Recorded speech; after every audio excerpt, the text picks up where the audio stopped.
आषाढी वारीत सर्वांना येण्याचा अधिकार आणि स्वातंत्र्य आहे. पंढरपूरला किंवा कीर्तनाला येण्याचा हक्क आहेच. कोणी देव मानतो किंवा मानत नाही. देव मानणारा देवाचे दर्शन घेतो, पण देव न मानणाऱ्याने वारीतील समाज पाहायला हवे. वारकरी नास्तिक माणसाचा द्वेष करत नाही आणि देव मानणाऱ्याला डोक्यावरही घेत नाही. देव मानणे न मानणे हा ज्याचा त्याचा मुद्दा आहे. परंतु तुझ्या जागी विठुराया दिसतो म्हणून अहंकार बाजूला ठेवून मी तुझ्यावर प्रेम करतो ही भूमिका वारकऱ्यांच्या ठायी दिसते. माणसात त्याला विठुरायाचं दर्शन होतं. आपण माणूस म्हणून उन्नत होत जातो. त्यावेळेस समोरचा माणूस माझ्या विचारांचा नसेल, त्याचे कपडे माझ्यासारखे नसतील, तो आपल्याप्रमाणे अन्न ग्रहण करत नसेल, त्याची उपासना पद्धती निराळी असेल, तरीही तो माझा आपलासा वाटायला लागणे एवढीच वारकरी संप्रदायाची उदात्त उपासना पद्धत आहे.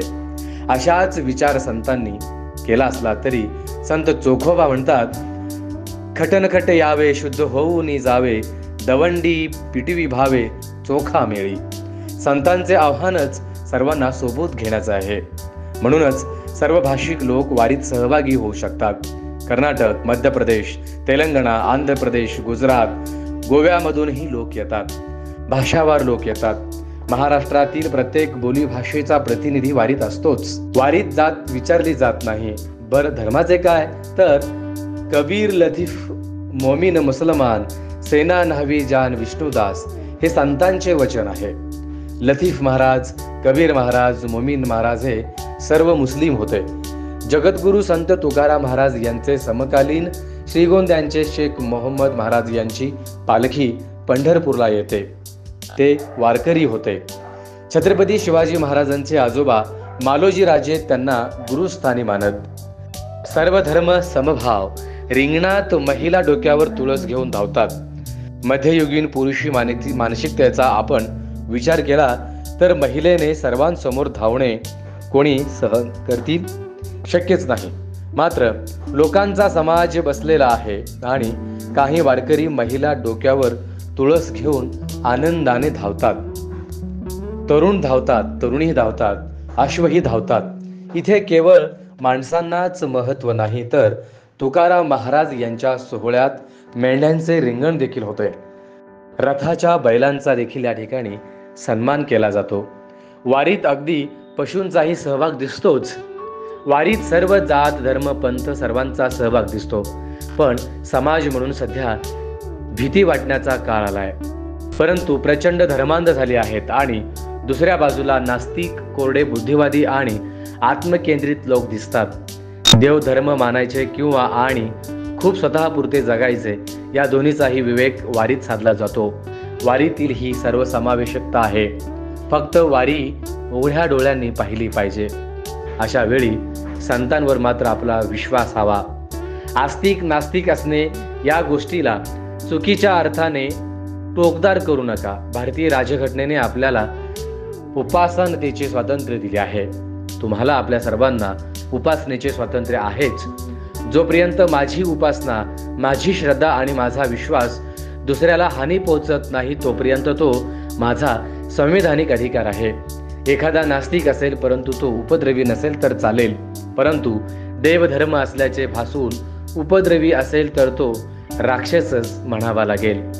नीतिमत्ता मांडणे ही मोठी गोष्ट आहे. वारी ही सर्वांचे स्वागत करते. उलट काटावर बसून शेरेबाजी करण्यापेक्षा किंवा टीका करण्यापेक्षा उदार बुद्धिवादाचे प्रदर्शन करून आपण खूप तळागाळापर्यंत काम करतो असे म्हणायचे आणि सेंद्रिय विचार भक्तीच्या परंपरांना विरोध करतो, त्याला वारीत महत्त्व नाही. त्याला वारकरी जुमानत देखील नाहीत. आपण सर्व पूर्वग्रह बाजूला ठेवून आपल्याला जे काही शिकायचे आहे ते उघड्या डोळ्यांनी शोधायला आले पाहिजे आणि मनमोकळेपणाने व्यक्त झालं पाहिजे. तुम्हाला प्रश्न पडले पाहिजेत आणि ते तुम्ही समजदार लोकांना विचारले पाहिजेत. संतांवर विश्वास ठेवून वारीत आलं पाहिजे. किमान गरजात तरी जगण्याचा रियाज माणसांनी करायलाच पाहिजे. आपण जिथे असू तिथे स्वच्छता पाळली पाहिजे. देवधर्माच्या आड लपण्याची गरज नाही. वारकरी सुद्धा काहीतरी जिंकण्यासाठीच निघालेला असतो, परंतु त्याने जे मिळवले आहे ते न दिसणारे आहे.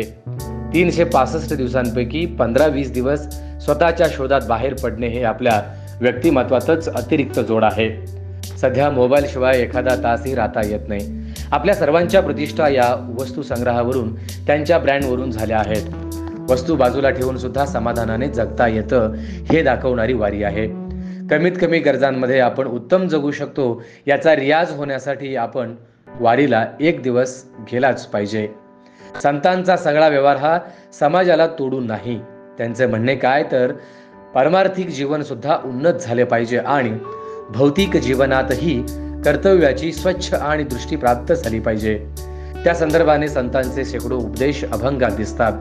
प्रपंच आणि परमार्थही समानतेने चालवायचे असतात. प्रपंच गचाळ करायचा हे संतांना मान्य नाही. त्या त्या काळातील गोष्टींना संतांनी प्रतिसाद दिल्याचे आपल्याला दिसून येते.